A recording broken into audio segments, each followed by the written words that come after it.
7월 22일 아침 송은재 TV 시작합니다. 요즘 정치권을 보고 있자면 답답한 두 사람이 있습니다. 이러지도 못하고 저러지도 못하는 자초한 일입니다. 이재명과 한동훈 이야기입니다. 그러니까 대통령이 된 이재명이 강선우입니다. 이 강선우를 가지고 강선우가 정말 자기에게 쇠쇠하는 자기한테 잘하는 사람이니까 그러니까 성남 패밀리입니다. 여기에 한 식구니까 이 강선우를 챙겨주고 싶은데 이 챙기는 방법이 완전히 잘못됐다라고 하는 것입니다. 이제는 강선우를 버릴 수도 없고 안고 갈 수도 없고 이런 상황이 됐습니다. 그 다음 한동훈입니다. 한동훈이 당대표에 출마를 해야 하는데 오는 25일쯤 출마 선언을 하려고 합니다. 출마 선언을 해야 하는데 이건 당선 가능성은 보이지 않고 오히려 한동훈 자신보다 그러니까 탄핵에 찬성한 이 파들 중에서 안철수나 조경태에게도 밀리는 이런 상황이 되고 있습니다. 이게 지금 한동훈 자업자득입니다. 이제 몰락이 시작됐다라고 하는 부분입니다. 이재명이나 한동훈이나 이재명의 지지율이 50여일, 취임한 지 50여일 만에 꺾였습니다. 어제 리얼미터의 여론조사 결과 이건 굉장히 중요한 의미를 가집니다. 이재명의 지지율이 조금씩이나마 상승하는 이런 모습이었는데 저 지지율이 언제 꺾이나, 그런데 50여일 만에 꺾였습니다. 이재명의 지지율이 다시 내려가기 시작했다. 민주당은 폭락이었습니다. 특히 영남권 60대 이상 수도권에서 이재명의 지지율이 꺾였다. 언제나 첫 출발은 이렇습니다. 아마 앞으로 이재명의 지지율은 굉장히 흔들리게 될 것이다. 지지율이 꺾이게 되면 국정 동력은 살아날 수가 없습니다. 이재명의 지지율이 50%를 넘지 못하는데 검찰 해체를 할 수는 없습니다. 이재명의 재판을 재개해야 된다는 목소리는 커질 겁니다.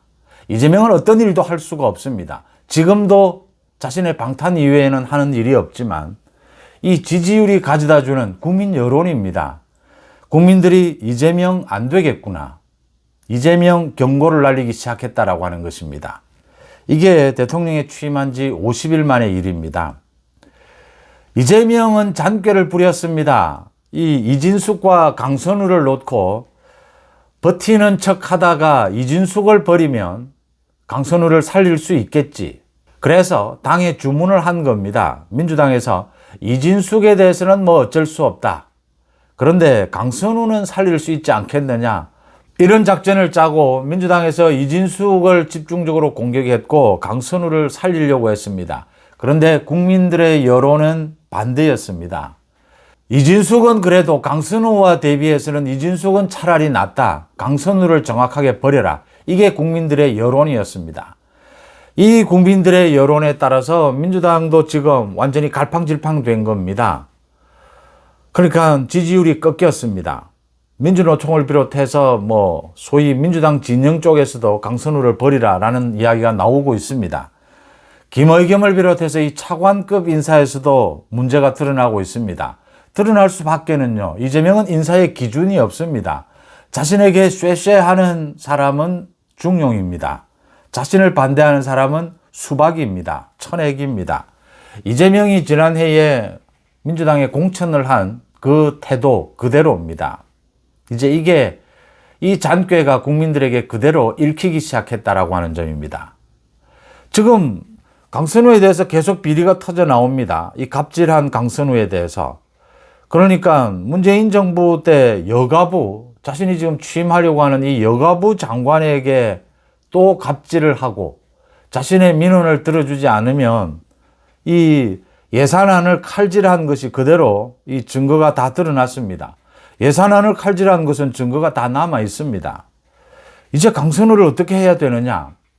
이 강선우를 지키라라는 이재명의 지시에 따라서 민주당은 강선우 지키기에 나섰습니다. 그런데 이진숙을 버리고 나니까 강선우를 더 버려야 된다라는 목소리가 커지고 있습니다. 이제 이걸 뒤집을 수가 없는 겁니다. 이재명도 지금 강선우를 그대로 안고 가자니 국민 여론이 따갑고 계속 지지율은 내릴 것이고 그러면 국정 동력은 상실됩니다. 검찰 해체를 하지 못하고 사법부를 무력화시키지 못하면 이재명의 재판은 재개됩니다. 그런데 지금 강선우를 버리면 민주당에서 당장 불만이 터져 나올 겁니다. 이거 뭐 민주당이 아무리 이재명에게 쇠쇠하는 정도라지만 당을 무슨 장난으로 생각하느냐, 당을 무슨 들러리로 생각하느냐, 이런 이야기가 나올 수밖에 없습니다. 강선우를 버릴 수도 없고 그대로 안고 갈 수도 없고 이재명이 자초한 잔꾀에 의한 자업자득입니다. 이재명의 지지율은 더 떨어질 수밖에 없을 겁니다. 이 200년 만의 폭우로 국민들은 엄청난 고통을 겪고 있는데 이재명은 이런 짓을 하고 있습니다. 이재명이 무너지기 시작했다, 몰락하기 시작했다라고 하는 것은 굉장히 이 국정 전체의 중요한 계기가 될 것입니다. 그 다음 국민의힘의 한동훈입니다. 이 한동훈이 당대표에 무조건 출마를 해야 됩니다. 한동훈은 여기에서 출마하지 못하면 정치적으로 소멸될 가능성이 높습니다. 의미가 없어지는 것입니다. 그래서 오는 25일쯤 출마하겠다라고 하면서 많은 의견을 듣는 이런 절차를 거치고 있습니다. 그런데 출마를 하기가 애매해졌습니다. 첫째, 당선 가능성이 없습니다. 출마해서 떨어지면 또 정치적으로 소멸입니다. 출마해서 제대로 된 메시지를 내기도 어렵습니다. 조경태 때문입니다. 조경태가 어제 한 언론 인터뷰를 통해서 제가 여러 번 말씀을 드렸습니다. 조경태는 한동훈계라고 보지 않는 것이 좋다. 조경태는 소위 독고다이입니다. 조경태가 이런 이야기를 했습니다. 육선 의원에게 한동훈계라고 하는 것은 좀 어색하지 않나. 차라리 한동훈이 조경태계라고 하는 것이 낫지 않나. 조경태의 기본적인 생각입니다.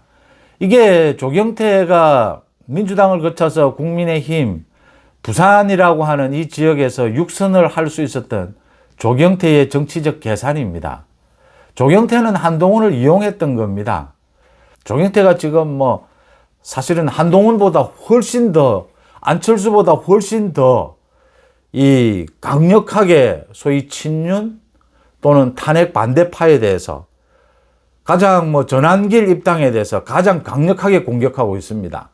또 윤석열 대통령 지키기에 나섰던 45명의 현역 의원 모두 당을 떠나라라고 이야기하고 있습니다. 이 조경태보다 더 한동훈이 선명한 주장을 낼 수가 없습니다. 거기에다가 이 조경태의 정치적 계산입니다. 조경태는 이 지역구 관리를 철저하게 합니다. 그리고 조경태는 언제나 어떤 의미로 개혁적이고 쇄신 이런 이미지를 가져가려고 합니다. 그걸 위해서 한동훈을 이용했던 것이죠, 그동안. 사실은 기득권을 내려놓아라. 국민의힘의 최다선 의원인 육선인 조경태가 먼저 내려놓아야죠. 극단이라고 주장을 합니다. 전환길에 대해서.